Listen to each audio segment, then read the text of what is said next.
I'm going to get in the trench, drag the drain camera in there. There's two old, abandoned maybe, or maybe functional outlets that are hitting the footing drain. And we're going to send our camera in there and see what they're about, where they go, what they do, and just take record of that with our camera. Okay, we are now entering drain 1. Okay, there's a T. Go back out. Go back out. 2 feet. At 2 feet, there's a T. Yeah, that's it. All right, so that one looks like it's come back out a little. I'm either at a 90, but it's all black corrugated, so I can't really tell. I think it's closed. Someone cut it and collapsed it. All right, we're done. Holes? Yeah. You get the water, whatever water in this area, and then this pipe is gonna come. This definitely goes directly to your old gallery, your cement, precast concrete, but it's totally filled and silted. All right, so when we exposed the footing drain, we found these two outflow pipes. We don't know where they go. We just cameraed them. They hit a T, a hard 90. We can't follow them to anywhere. So what the guys have done is trimmed them. They cut them back inside the wall, so they're recessed a bit. They're going to make some fast work with some hydraulic cement. It's fast curing, and it's a very high PSI, high strength solution. We're going to fill those voids. What we want to make sure we do is not allow any water when we're done and out of here and backfill this trench. We don't want any of the water at the footing drain to get back into the house. There was a leak right here in the house, and we're not exactly sure what the source is, but we're eliminating any potential source while we have this trench open. The guys will be in here for just a short amount of time. They'll have that filled, and that'll cure within a few hours, and away we go.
So these blue chambers behind me got your attention, huh? You want to learn some more about drainage, do you?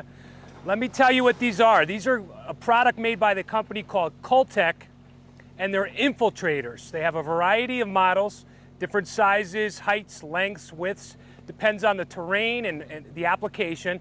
In this case, these are CULTEC 330 XL HD. That's the technical name for this model. And what infiltration is, scientifically speaking, is collecting and conveying water and then basically injecting it back into the earth. What these chambers allow that water to do is hang out for a little bit, detain, what we call detain, and in a heavy rain, when there's a lot of water filling these chambers, they will fill. But then shortly thereafter, they begin to infiltrate. And infiltration is when the earth starts to accept water. We're basically injecting water back into the earth at the pace the earth wants to accept it. Infiltration is a great way to solve stormwater problems where you have surface runoff issues. Could be puddling, could be running water, like a turn of water or a stream on your property.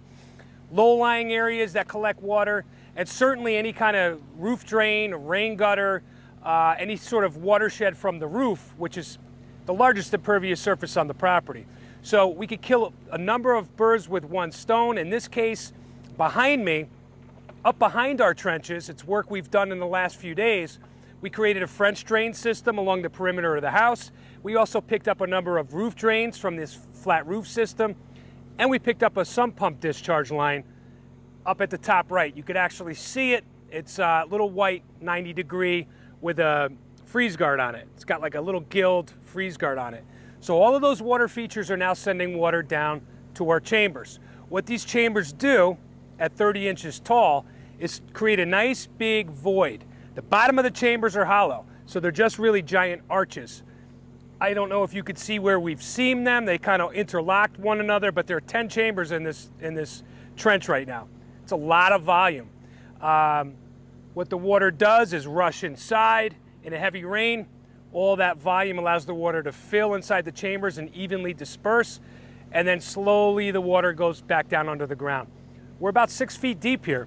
So what that allows us to do is cover the chambers with rock, cover the chambers with native soil, and then put some nice topsoil and get things back to normal so we could grow grass.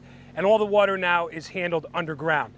Leaves you with a nice clean yard, a pretty aesthetic, and we take that sogginess away from the yard so that you can walk around barefoot again and enjoy it.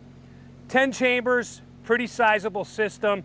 We keep it clean using our heavy fabric. This is a Marafi brand product.